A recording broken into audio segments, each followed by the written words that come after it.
Hello, everyone. This is McCoy, and welcome to the final episode of the TLT recap. I am McCoy, and joining me for the final time is OKR 2004. And today it's done. TLT is over.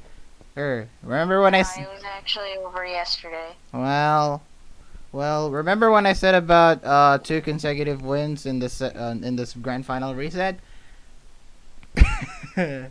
It's not true. Like I said, don't take anything we say seriously. We're just 2 people recording videos for fun. Alright, so the match finally happened. The set finally happened yesterday. Apparently they wanted to get this thing over with as soon as possible. It's after midnight for me now. It's actually 2 days ago now.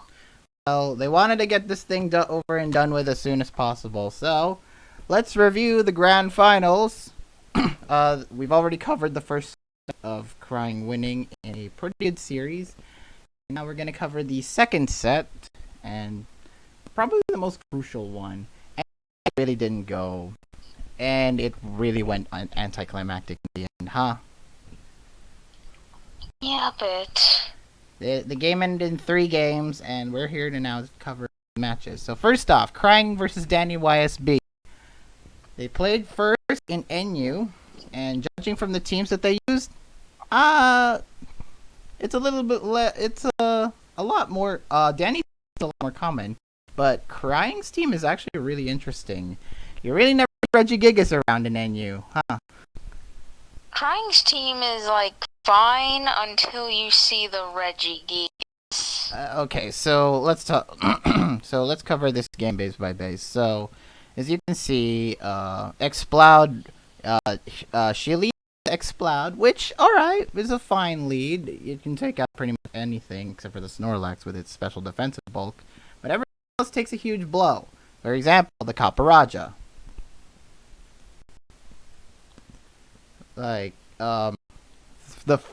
Turn 3. Starting in turn 3 when Exploud hit the Boom Burst, it critted, which I didn't think it mattered, but it certainly... It was lefties. The first time it did 35. Let's assume it does around that amount. The second time, that would have been total damage of 70% of its health, plus 12 because of leftovers. So it may have actually mattered a little. It may have lived one more. Wait. What burst? No, I don't think it would live one more boom burst. Considering 35. It may 35. I think that was the medium rule. So that's 70%. That brings it down to 30. But then you add 12 because of leftovers. So wouldn't that put it back at 42%, allowing it to live at least one more? I think that is assuming there aren't any rolls involved. Well, assuming there are, it would have done 7%, and it would have done heavy slam on the thing. I think the best course of action for Danny was really to sack this thing. It did its job. It got the rocks up because Crying. Well, it had hazard removal. It revealed it had hazard removal, but in this case, he thought he had no hazard removal, so it ended up being the smarter play to just sack it. Yeah. So the game went as normal. Silvally Ground, which has been really instrumental in a lot of NU series so far. Yeah, because it's there's no Levitate Bronzong anymore. Yeah, Silvally Ground can just eat stuff up with Swords Dance multi-attack. And then the Reggie Gigas comes in, and the set it got was pretty dang interesting. But not to be outdone is the Mudsdale, which had, your typical stamina boosted, toxic body press earthquake, blah blah blah.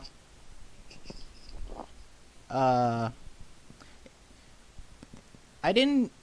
Well, no. I wish on turn 16, I really wish Danny would have just straight up went for Draco Meteor, so so he'll have at least somewhat of an advantage to get rid of the Mudsdale. But the Mudsdale in the end was pretty. Yeah, he really just was slowly whittling down the Mudsdale little by little, and I'm just thinking, You could just kill it with Draco Meteor, bro. Just kill it. You just kill it with Draco Meteor, and then you'll be fine. You'll still produce the same amount, and you would have shaved off a few more turns. You would have. You can even just like send in Blastoise or something. Yeah. I don't know. Why keep it alive? I don't know. What good are you doing? I don't know. Just shaving off a couple more turns, I guess. But yeah. So, and then the Regigigas comes in, and it did its normal substitute. Oh wait. Hmm. Oh wait. No, I get what he was doing. What? He was hoping Crying would use Stealth Rock so he could bounce it back because Danny's rocker is gone. I guess because Xatu was still there, Crying was a little bit tempted to not do Stealth Rock. So I think he knew that Xatu was still alive, so he can't really go for Stealth Rock. Also because Xatu just walls Mudsdale outright. Yeah. So like unless it's got a rock move. Yeah. Xatu always walls Mudsdale. Yeah. So Regigigas comes in, and you see it substitute against the Snorlax, and now it just became, I power up punch, I curse, I do my own curse lax, and then it just became a normal type fest right here, with Regigigas doing a lot more damage, even with curse, even if Danny had stacked up a lot more curses, Regigigas still packs a punch. With Power Up Punch. It's a Regigigas. What do you expect? That thing's OP when it gets rid of Slow Start. Well, yeah, when it gets rid of Slow Start, it's absolutely a monster. I mean, look, it did 30.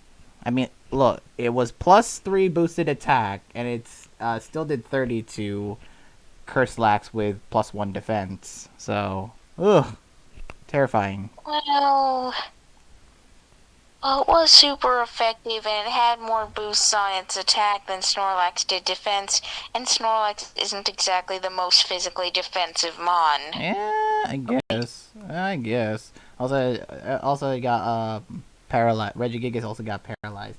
And now I want to talk about turn 26, because I didn't think Regigigas would outspeed Xatu, even if it was paralyzed, but I guess, do Xatu run slow? I guess. Mikoy, I'm 90% sure he might have been teleporting that turn. I get. Well, what good would it be to teleport if you don't have something to resist? To get in an actual attacker safely. I guess. But either sack the Xatu or somehow lives, you teleport out, you get an attacker in safely, like with the Silvally there. Well, I guess. The Xatu fainted, got in the Silvally safe and sound, and killed the Regigigas. Well, that's true, but then it's left open to attack by at least 3 things that are gonna kill it safely. So it was pretty. Ended up being pretty closer than I'd imagine, but the Crying definitely had the advantage after that, especially with Escavalier coming in, chipping, getting the Sword Stance off, then killing the Silvally ground with Iron Head, and then not Naganadel, Dragalge, Draco Meteoring, and it still lived, and then it allowed Escavalier to Oko this thing. So last resort, Blastoise comes in, does the Shell Smash, but Escavalier was too damn strong of an attack stat to close combat it, and immediately dies. Yeah, Escavalier's been pretty good lately, I think. Yeah. Well, get it under Trick Room. See you in about see it get shunted to NUBL after that. If it gets Trick Room off. Anyway, that was the end of NU. So let's move on to Yu. And this one is a lot more bog standard than the rest of the other games, because the other games had some sort of niche. This one ended up being like the most common type of Yu game. You know, you got your bulk, you got your suicide lead in Azelf. Azelf expert belt on Danny's side is a bit interesting, but I can definitely see people using expert belt because it's got that nasty type coverage. And yeah, the game just... You say this is the most common, but I don't know. I don't usually see a Vanillux in Yu. Well, I meant the performance was a bit more boxer. The team choice is actually pretty dang interesting. But yes, like how there's 4 of the same mons. And you know, it ended up just being a trade-off. Like, I switch out, you do your pivot, I do my pivot, all that kind of good stuff. So yeah, Vanillux comes in, does the hail, sets off the hail. Salamence, unfortunately, was in there. Cabal, okay, but here's, okay, where is that turn? Here's where one of the only thing noteworthy about this game is that the Cabalion critted Iron-Headed the Salamence, which was very unfortunate, because if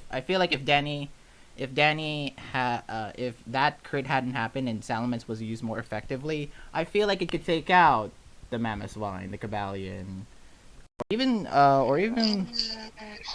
own Salamence with Draco. I don't think it mattered that much. You think so? It was a little unfortunate, yeah, but I don't think it mattered too much in the long run. Because Crying was playing a lot better. Yeah. So yeah, I guess. So yeah, it ended up just being pretty standard. Again, I keep saying it was pretty standard, but it just really feels like it was the standard UU game. So yeah, and there you go. Ultimately, Danny just kept getting outplayed at the end. Yeah, I guess so. I didn't see the series live, Same so. here. And of course, adding insult to injury, the monkey Darkest Lariat crit on the Vanillux and died. Alright. Monkey brain right there. So that's the end of the UU game. Crying won, as expected. And now let's move on to Ubers, and oh boy. I didn't think this would be a curb stomp match, but it somehow turned into one. Yeah. So, let's go through it. Well, one of the things that I noticed about this OU game is that the Xerneas on Danny's side had... Did you say OU? Ubers. I can't talk today. So, I noticed that the Danny Xerneas had Citrus Berry. Pretty good. Yeah, that is interesting. Pretty interesting item choice right there. Of course, the Marshadow kept staying in while the Lando was busy setting up the Stealth Rock and then ultimately doing damage on the Marshadow. That was kind of bad. Yeah. I feel like we've seen some bad stuff happen between a Marshadow and a Lando before. I wonder where it could be. Maybe you should check out one of our other videos to see. And of course, the Kyogre. Coming in, Water Spouting the Ferrothorn, doing over half. Because it's a Kyogre. And ultimately, Crying keeping Kyogre healthy and 100% ultimately led to the eventual win.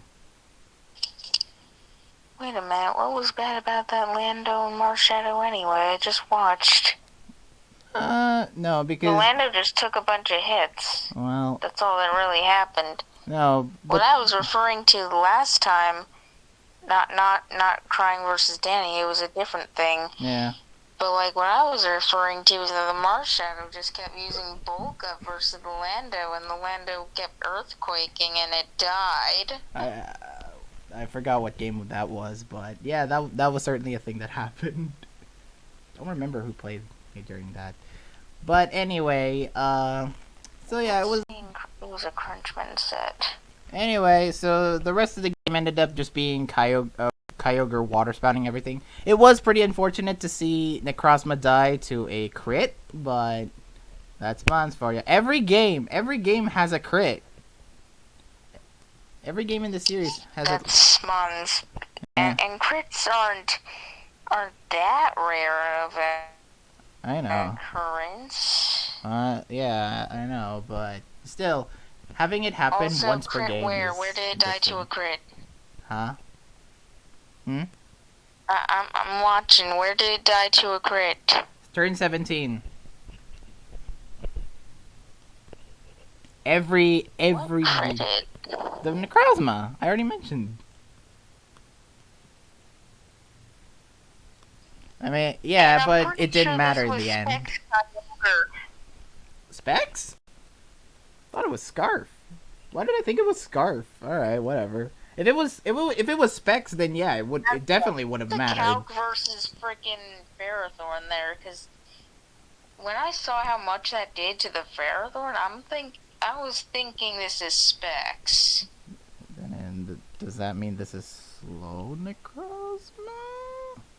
And slow Lunala? No, not slow Lunala. Sorry, because it switched out. Oops. But yeah, Kyogre Water Spout ended up like sweeping everything else, and ultimately that gave Crying the win in the series. I don't know, man. If Water Spout did that much to the Ferrothorn, how the frick was a Necrozma how the frick was a Necrozma Duskmane gonna survive it? Like, what? Unless you're special. I really don't think it mattered unless that was like specially defensive. Imagine someone running Assault Vest Necrozma just to offset the Kyogre.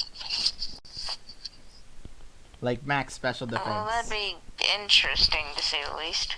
Alright, so that is the end of TLT. Congratulations to Crying for winning the whole tournament. One of the favorites to win. Congratulations to Crying for winning with a Kyogre. Yeah, one of the favorites to... Well, is that a pun because it's Crying? That has got to be a pun. Alright, puns aside, congratulations to Crying. One of the favorites to win, of course, the whole entire of TLT. And, you know, it's only fitting that she joined. Now, Crying has joined the likes of JR Smash 9, Ninja Dog, Nat, and Luthier. So, congratulations to Crying. And I hope that the rest of the tour's success will come about to you in the future. Also, props to Danny for making it this far, of course. Being runner-up is no small feat. So, with all that done, with all of the TLT shenanigans done, I figured we about to give out our little awards here right now, huh? Okay. Now for the thing you've all been waiting for. TLT 5 awards. This is just a silly little thing, so don't take these all too seriously. This is just us having fun and having a laugh at what the past tournament has. So, the first award we're going to give out is the best TLT 5 round. Which round intrigued us the most with all of the... If this round had so many upsets, if this round had amazing wins and amazing series from either players. And the winner for that, if you couldn't tell from the tone of my voice from the video that we did, round 2. Because it had pretty good series under its belt. We got, of course, the Danny versus Excel series. And we got the awesome series between Richard Pepper and Gray. We got Ron upsetting Ninja. And, of course, PokeArt beating Arse9 in 3. Oh, Mikoi, you're so biased. I am biased. But It's so sweet of you to be so biased. But that's just some examples of round two goodness. I highly recommend you watch some of the round 2 stuff because, oh my god, I was insane making that video. So I think I was literally running on adrenaline when I made that video. So I was pretty happy with it, and I hope that the rest of the other single elimination tours go exactly around to that. There are upsets, and of course there are great games, and of course people who are predicted to win. Yeah, I don't have anything to argue against this because I don't have a strong opinion of any other round. Not even this one. Alright, not even the finals. Yeah, the finals. Nah. Alright. Next up, biggest overachiever. This one. Richard Pepper? Now, this one, this goes to the player who had low expectations going into this tour and ended up overperforming, exceeding everyone's expectations and making it far into the tournament. And the winner, Richard Pepper. And the winner, if you couldn't tell by PokeArt's crowd cheering, it's obviously Richard Pepper. I mean, come on, the dude. Yeah, Richard Pepper, of course. Look. Well, it was pretty predictable that Richard Pepper would win. That's just me saying what I think. Like who I thought was gonna win here. Okay. Okay, so Richard Pepper won, of course, as predictable as it is. The man really deserves props. I mean, if you told me like 2 years ago that Richard Pepper would make it far into TLT, I would have laughed. But here we are in 2022, learning the fact that Richard Pepper made top 8. I mean, kudos to him for making this far. I mean, he's got some pretty tough competition. He's actually more like top 6, actually. Top 6? Oh, right. Because it was filmed when the losers bracket was still struggling to catch up with the winners bracket finals. Anyway, so don't get me wrong, Richard had some really tough competition. I mean, Arse9, Gray, PCD, Skimmy, even Skimmy. I mean, the man has faced tough competition. So good on him for toughing it out and ultimately going as far as he did, even if he listened to crying in probably the most unfortunate of ways. But you never know. Wait a minute. So he faced 6 people then? I think he faced 6 people. I think it was Arse9, Gray, PCD, Skimmy, Trade, and then Crying. Ah, so he lost to Trade and Crying. Yeah. Okay. So, yeah, it was expected that Richard would lose to the Trade and Crying, but the amount of competition he's faced, man, oh boy. Alright, so next up. Biggest... The fact that one of the people he faced ended up winning the thing. That's true. More part of the reason why Crying's road was pretty impeccable. Alright, so biggest underachiever. This goes out to the player who, Arsenal?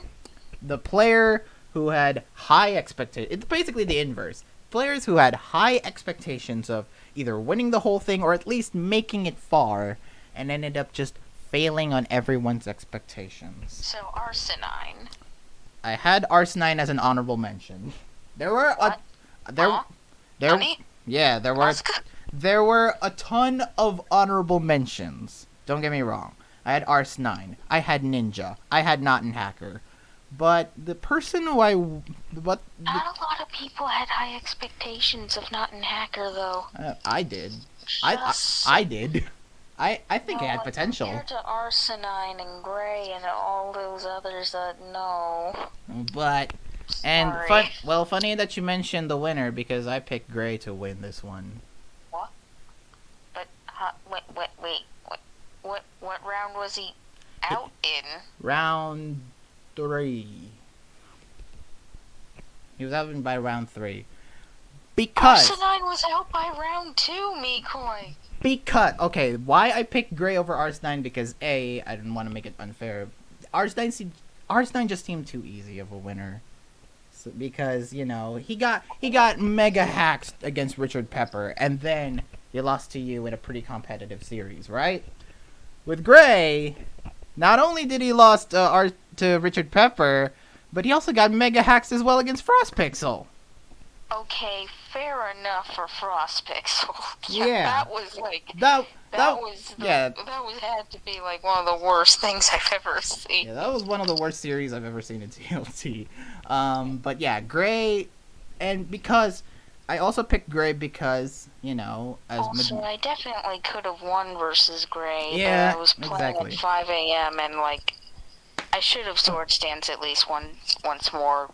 Then I probably would have swept or at least gotten rid of a few more mons with Rillaboom than I did. This was in OU. Yeah. So yeah.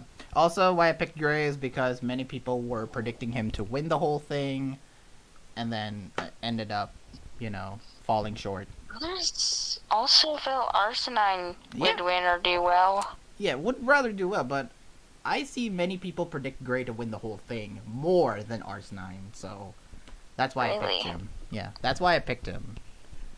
So yeah, Gray unfortunately gets this award, and I really hope Gray does better, because also the fact that Gray has improved significantly over Gen 7, because Gen 8 has been doing amazing, right? So yeah, that's why I picked Gray. Like, I hope next year Gray does significantly win. I would dare bold prediction. I think Gray's gonna win next year's TLT. That's assuming he does next year's TLT. I hope. know, man. I hope. All right, next award, the Unwashed Veteran Award. So Pokemon Sister. This goes out to the player where we thought that despite competing for hundreds of years on Pokemon Showdown, and I mean that literally, so despite competing, you would think that he would lost a step, but no, he ended up performing decently. And so Pokemon Sister. The winner of that is indeed Pokemon Sister. Why even make an award for this? It's literally only Pokemon Sister. Well, there's also LCAP, but would I want to consider LCAP winning this one? LCAP's literally always been playing the same. What do you mean? Unwashed. It's still unwashed. If it means playing the same damn thing, it's still unwashed moment, PokeArt. He didn't do well, though. Well, there's Pokemon Sister is literally the only possible option. So Pokemon Sister wins. I mean, if I had to make an award, I better make it obvious. So Pokemon Sister wins, defeating Balor, of course, and then defeating Wesh, and then I have here he created the Metagross set, which I really enjoyed watching. I'm happy to see this Metagross set make its rounds in TLT, because that thing is amazing. So yeah, Pokemon Sister to win. Congratulations to him. Best Newcomer. This one. Okay, now this has some options. Yeah. Best Newcomer. This one goes out to the player who competed in its very first TLT, very first tours event being TLT 5. And went on to leave a huge impact. So, he left a huge impact, as far as he did. Not necessarily gone far as he did, but, you know, competed and ultimately leaving an impression on the commoners. Not non-hacker. Yeah. So I had options. I had Frost. So honorable mentions go to. Non-hacker did last year, right? Yeah, non-hacker did last year. Nah, so I didn't count him. So, honorable mentions go to Frostpixel, Elfuzon, Miminger. Honorable mentions. Yeah, why is Frostpixel an honorable mention? Well, credit to him. At least he played doubles. Yeah, he always plays doubles. What of it? At least he's a doubles main. What do you expect? I mean, he still did, quote unquote, well. At least he did decently. And what is your definition of doing well? Gone far. Anyway. What round was he out again? 4? 4, 3? I personally consider that pretty mid. Alright. So yeah. So the winner for Best Newcomer, Skimmy the God. I mean, hey, not a bad option. Yeah. Skimmy went the furthest out of all these people. Like, of course, immediately making an impact on himself by defeating Pokemon Cestor. And yes, the way he went out on the winner's bracket against Blimax was a very rookie mistake, but you know, he didn't do bad in the loser's bracket, defeating Miminger and outing Lucas Joel out. Like, he had a pretty good run. Yeah, he lost to Richard Pepper, but it's Richard Pepper. It's Richard Pepper, and I don't think that's really anything to be ashamed of. Yeah, so yeah, well done, Skimmy, and Unless you're Greer Arsenine. Oh wow, the shade. Now you're talking about me giving hate earlier. All right, so yeah, Skimmy the God, congratulations on winning Best Newcomer. Hopefully you stick around for tours. Hopefully, don't just be a one-hit wonder. Miminger and Alfuzon were pretty good candidates for this as well. Let me just say. Yeah. All right, so next award, the People's Champion. This one is the crowd favorite. People's Champion? Yeah, this is the Dwayne. I have a feeling I know who. This is the Dwayne Johnson Award. This is the Rock Award. This is everyone's favorite. Everyone's crowd favorite to win. You're not gonna start singing the song, are you? No. So, the People's Champion. Richard Pepper. Well, because not only was he memed a lot in the polls and memed around just everywhere around the tours community, but, you know, the way he wins all his matches are pretty damn telling. I mean, look, I screenshotted some of his most sweepiest performances, like the Necrozmas with their weakness policy crap, and then the Primarina with... Where's the Suicune? The Suicune... Oh, yeah, I didn't have room for the Suicune. I didn't have room for the Suicune. You could have fit it. It's all about formatting. Yeah, I know, but... It's all about size. It's all about formatting. And of course, I added in the poll of who would win. Which match are you looking forward to the most? Richard and Crying's match won by 11 votes. That's really funny. More than Starreal versus Trade? McCoy, look at the number of votes, though. That's a really small margin. Still though, having it be in the lead is pretty telling.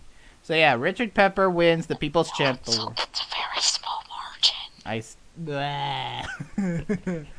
I don't care about margins. I only care about results. So yeah, People's Champ Award. Heard Richard Pepper. Congratulations. Next up, the Most Improved Award. Now, this is for the award for people who have competed in Tour's Room, did pretty okay to the general public. They say it's okay performance, but during TLT, massively improved. And not necessarily gone as far as they did, but, you know, it's pretty telling that they got the hang of it. They bettered their performances. I guess Richard Pepper isn't here for this. Well, no. I had him as an honorable mention. Because he was 5-2 in BLT. Well, yeah. I had him as an honorable mention, but he didn't win. What? He didn't win. Why is he an honorable mention, though? I mean, come I don't on. know how much of an improvement it is going 5-2 in BLT to top 6 in TLT. At least he played other tiers. Or is that equal? At least he played other tiers other than Monotype. Well, yes, but he still played Monotype every time. And the winner for Most Improved goes to Danny YSB. Because before he went 3-4. He went actually negative in his first outing being BLT8 with the Snorlaxes. Thank me for that, partially. Yeah, you were one of the catalysts in this record being crappy. So yeah, Danny went 3-4 with the Snorlaxes in his main tier venue, but after TLT, he became runner-up and has been doing well in other tiers since then. I mean, he did well in RU. Ubers is not a bad shout. His performances in LC have been pretty good. PU especially. You know. How'd I beat this dude in BLT again? No. I'm thinking of the Moonblast one, but no, that's the one with Roxy. I think you just played better. Yeah. Or is it because Bronzong exists? I think it was Bronzong. No, Mikoi, it was a rhetorical question. I know exactly how I won. I remember it very well. Oh. Well, tell us. Quillfish. Ah, yeah. Poison jab Quillfish. Your goat. Your goat of Quillfish. Your urchin won. Yes. I guess that was a very Because urchin win. Comfy. You got But comfy no, I had winning Quillfish. this. Right. You got comfy winning. He was trying to sweep me with Comfy, and he probably would have succeeded, but I had my poison jab Rocky Helmet Quillfish. Thank you to your NU support for suggesting Quillfish. Shout out to Team Charm. Yeah. So yeah, Danny, I think is the best choice to win Most Improved, and yeah, I hope he keeps improving, especially in other tiers. Fair enough. All right, next up, upset of the year. There's been a lot of these. Let's leave it at that. There's been a lot of upsets.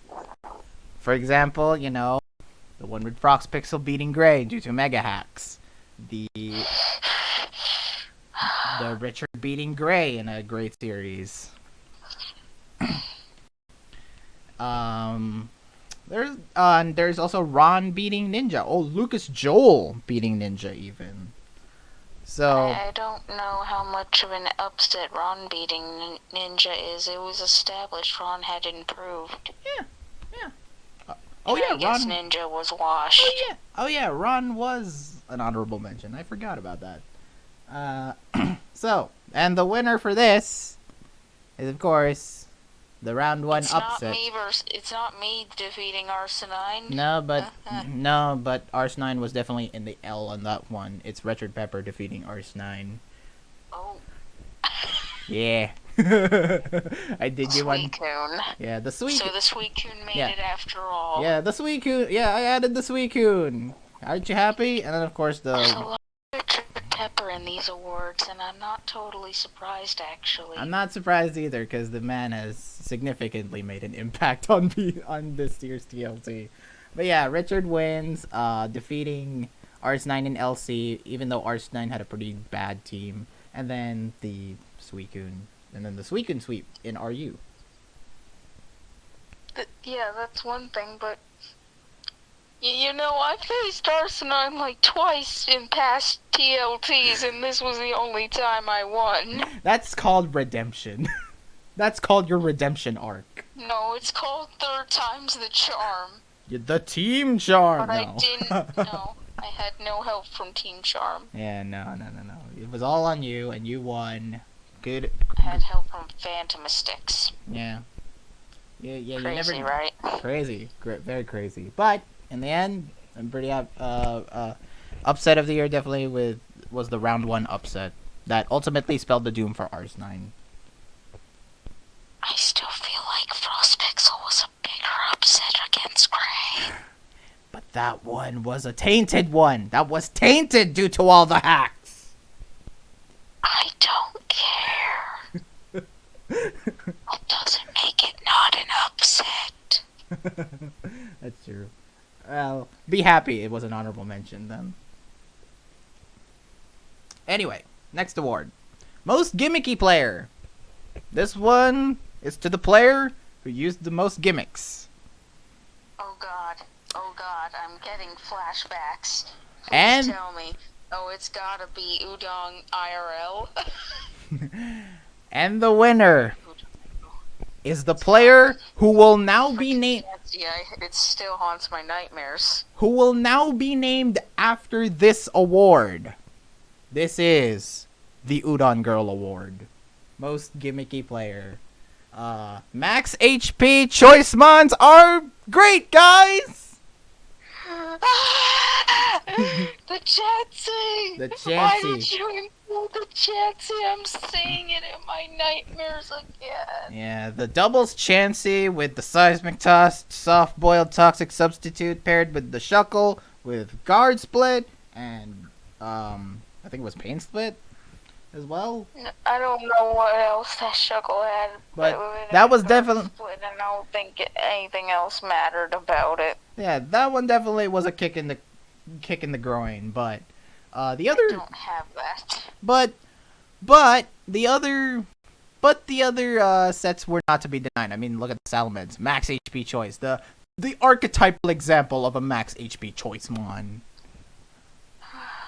And then all the Assault Vest stuff. Yeah, the Regenerator, the Regen Reuniclus with Assault Vest, and the Delmise with Assault Vest. Very gimmicky indeed, but I'm glad Udon Girl made it as far as she did, even with the gimmicks. Like, round 4, right? Round 4.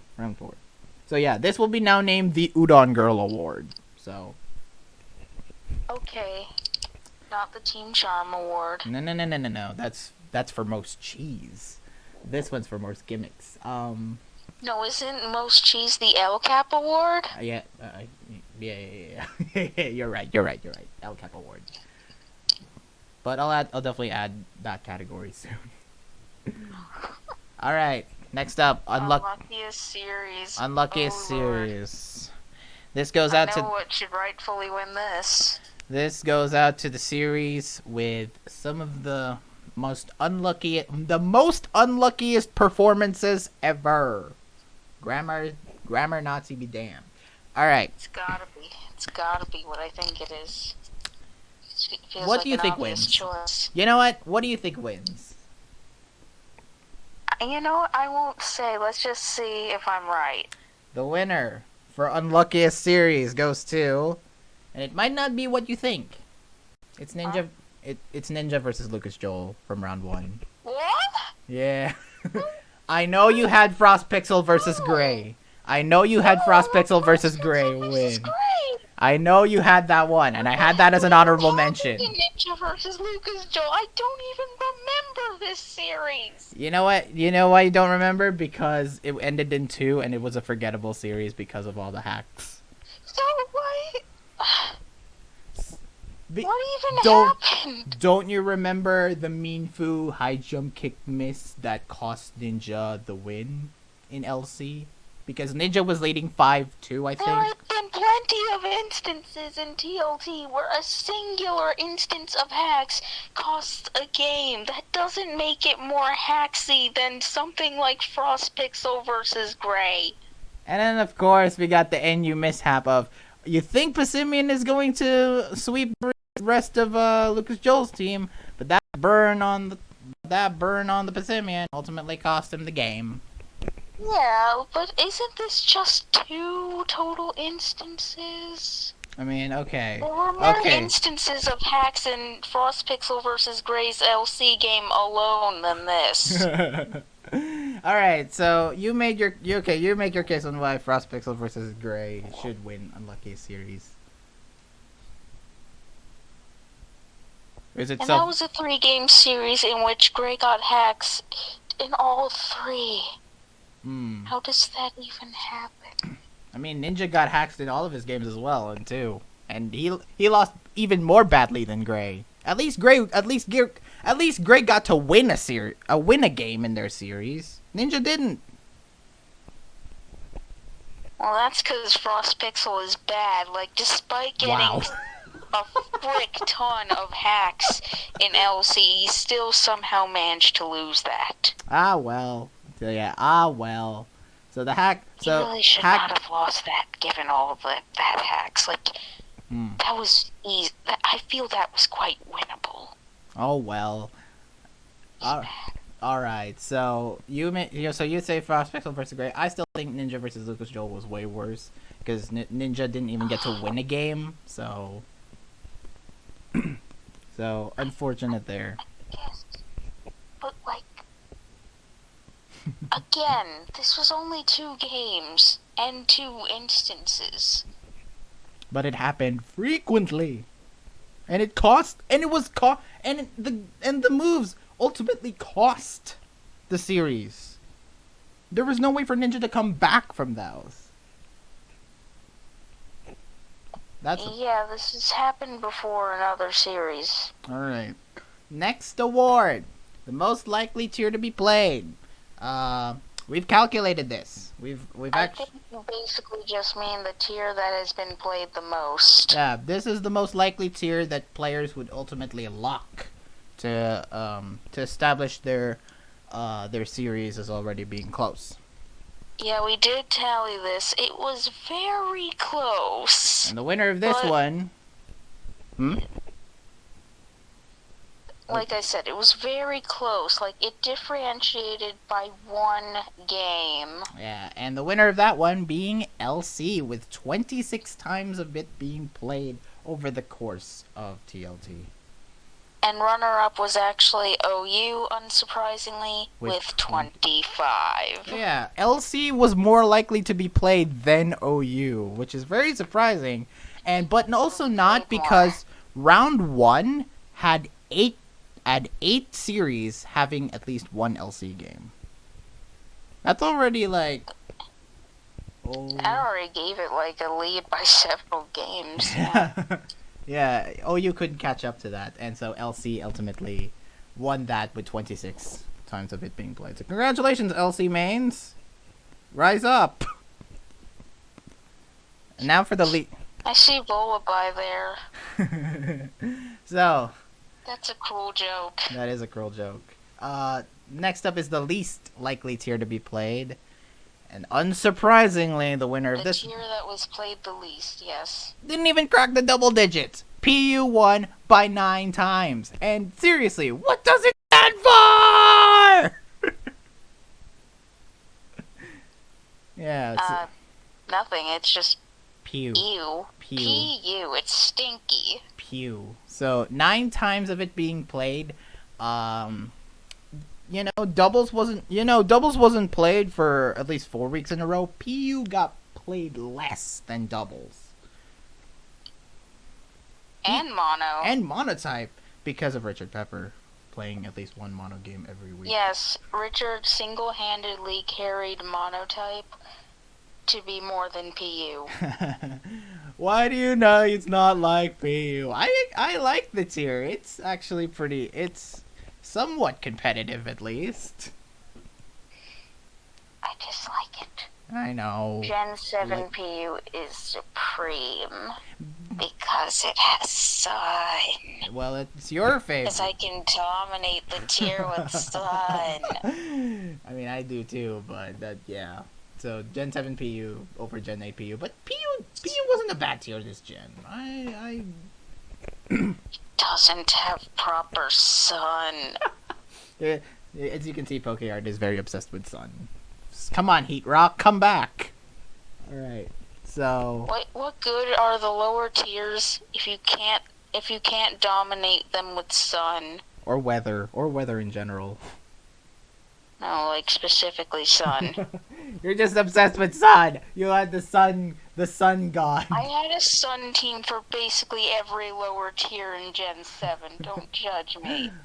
I mean, I did. I mean, I did too. Don't worry. Yes, they were all mine. All right, let's move on. Most anticlimactic series. This one, very, very self-explanatory. This was the series that got the most hype going into, but when the game happened, bleh. Yeah, hype! Oh my god, it's happening! Oh, it only lasted 5 minutes. 2 or 3 games. Yeah. And the winner of that... Now, I had one honorable mention. Danny versus Blimax was an honorable mention. But the fact that but the fact that Blimax rage quitted midway through the series kind of docked off some points for me. So instead... Yeah, so shouldn't it win, actually? So... Shouldn't that cause it to win? Well, no. I was left in that game feeling more frustrated than bored. This one bored me the most. Blimax versus Trade. Oof. Yeah. This one was hyped up as the meeting of the two best players of the tour. Arguably the two best players in the tour. So, and it ended up just Trade playing badly and Blimax ultimately dominating Trade in 3 games. Yeah. Well, Dumb that. Trade not exactly bringing the best team choice. Dumb that. I mean, the Duraludon with Expert Belt was pretty good, but Trade did not play that game well, unfortunately. And of course, the OU game had the Trade bringing Rain, which was pretty easily counterable thanks to. I'd like it if they brought Sun. you would have freaked out like you did with the one with crying. So yeah. Yes. So yeah, the Trade. So yeah, Trade versus Blimax unfortunately disappointed me the most, and that's why it won most Anticlimactic series. I don't have the capacity to think of any other disappointing series. Than this one. This one just the most. Anyway, most valuable Pokemon. This one goes out to the Mon that carried through a lot of games. That ultimately was the win con in every single situation, and ultimately in most of these TLT games ended up being the sweeper or the most heavily usable Pokemon. It's gotta be something in a tier that's played a lot. Yep. I assume. Yeah. It's not gonna be any LC Mon, is it? Well, my honorable mention has over 900. Every single Pokemon was an honorable mention. But the winner for most valuable Pokemon goes to Hawlucha. I mean, you know what? That's fair. I mean, Hawlucha did sweep quite a few OU games. Yeah, a lot of games in OU. More often than not, they had a Hawlucha and someone setting up, Misty Surge or Electric Surge or something like that. Hawlucha always was in the back of the party, and the way it ended up sweeping up through a lot of games with the certain set of substitutes, Swords Dance, Close Combat / Drain Punch, and Acrobatics. Boom. Or even Bulk Up. So yeah, Hawlucha ended up being the most used Pokemon, the most sweepable Pokemon, no, not the most sweepable, the most likely to sweep Pokemon, so I ended up picking that as the winner. Okay. So yeah. And finally, the last award. Best TLT. I'm not gonna do honorable mentions. Well, no. Or, like I said, I had over 800 of those. Did you really, look through every game and, jot down, yes, this is an honorable mention. This was used to sweep here. This is an honorable mention. This carried. And did this with every game. There's... Giving you over 800 honorable mentions. There's Primarina, there's Celesteela, there's Urshifu, there's Tyranitar. There's a lot. There's a lot of options. There's a lot of good options. Probably the best honorable mentions. Those specific mons. But Hawlucha ended up being the winner. T-Tar? What? Because of doubles. How many times it has appeared in Sand Teams? I don't recall there being that many Sand Teams in doubles this time. Or Trick Room. Anyway, finally, the last one. Best TLT5 series. This goes out to the series that is the most competitive, showed both players' utmost full potential, giving it their all to win. There's been some good series out there, I know. Oh, basically every series counts in this category. But No, not every series. Well, not every series, but more often than not. I'm looking at you, Frost Pixel versus Gray. Yeah, And like every Hack C series. Watch. They're gonna be drafted together in BLT. Anyway. The winner! And this may come off as recency bias. But the winner for best TLT 5 series for me is the first set of Danny YSB versus Crying. Recency bias it is. Yeah. I feel like this series was the most anime of all of the TLT series because it had Crying down for the count, 0-2 against Danny, but ultimately the Deus Ex Machina. You mean like, oh, the protagonist is down. How will they get out of this situation? And then suddenly they power up and their theme starts playing and. Totally not referencing any other anime ever. Please don't copyright strike me. I'm the one saying it. I know, but still. So yeah, there's some specific moments from that game, from that series, of course, that ultimately boosted up to being the winner. Of course, there's the Primarina versus Chansey stall game that happened in UU. There's the reveal of the Scarf Calyrex with Astral Barrage sweeping pretty much everything in Ubers. And then, of course, there's the Heatran doing eruption things in OU. Sun. Yeah, Sun ultimately being the winner there. So yeah, I consider that first set to be the best series in TLT by far. Because it also went to 5 games. Yeah, and how many series actually went to 5 games once they started playing 5? No, I think this is the only 5-game series. I could be wrong, but holy crap! I could be wrong, but I think this is the only one. I can't remember any others. Yeah, they all went to 4 games. You might be right. So there were very little 5-game series, if any, other than this. Yeah, so that's why I decided to pick this one as the best TLT 5 series of all. Like most of them went to 4. I think. So that brings us to the end of TLT, ladies and. I just want to elaborate more about what you were saying. Okay. About this being the most anime. So basically, yeah, it's a fight. It's a fight. Like, Crying is down. Crying is wounded. It doesn't look like they're gonna come back from this. But then suddenly they say, "You don't realize what you've done. You've already lost." And then they pull out their piano and they say, "Da da da da da da da da da da." Nani? Kogo desu ka? Nani desu ka?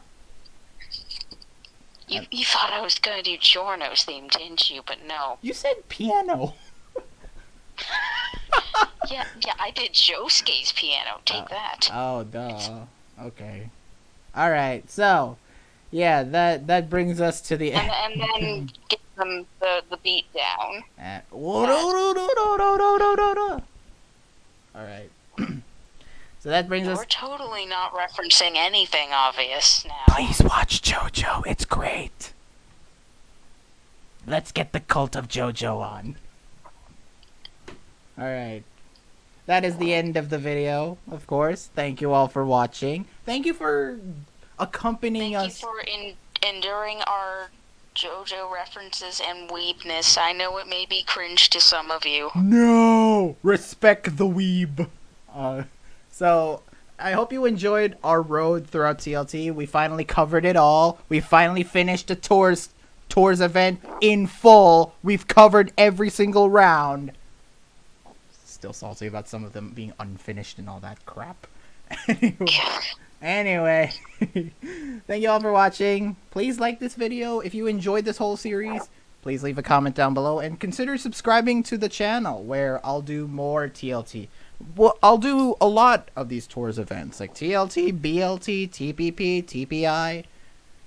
They're all gonna. Did you list BLT twice? Yes. Yes, and I am not ashamed.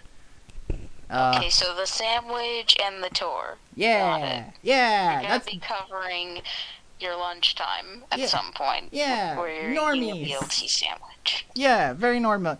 the office tour, basically. Anyway, thank you all for watching. Hey, you forgot something. You didn't say to click the notification bell. Well, now that you've said it, please click that notification bell. Good. Your checklist is complete. Alright. Thank you, PokeArt, of course, for accompanying me in commentating this whole journey and making sure I don't say something stupid. Well, some things cannot be undone. And of course, thank you to Noel and Axe for hosting this entire thing. We wouldn't have done it without you guys. Thank you. You guys are cool. Alright. Thank you all for watching. This has been Mikoi. What is the video sponsored by? What is it sponsored by? It will not be sponsored by anything. This has been Mikoi. I've been saying all this time. This has been Mikoi. Signing out. What is it sponsored by? You find out. You decide that. Leave it up to the interpretation of the viewer. Did they get that last part?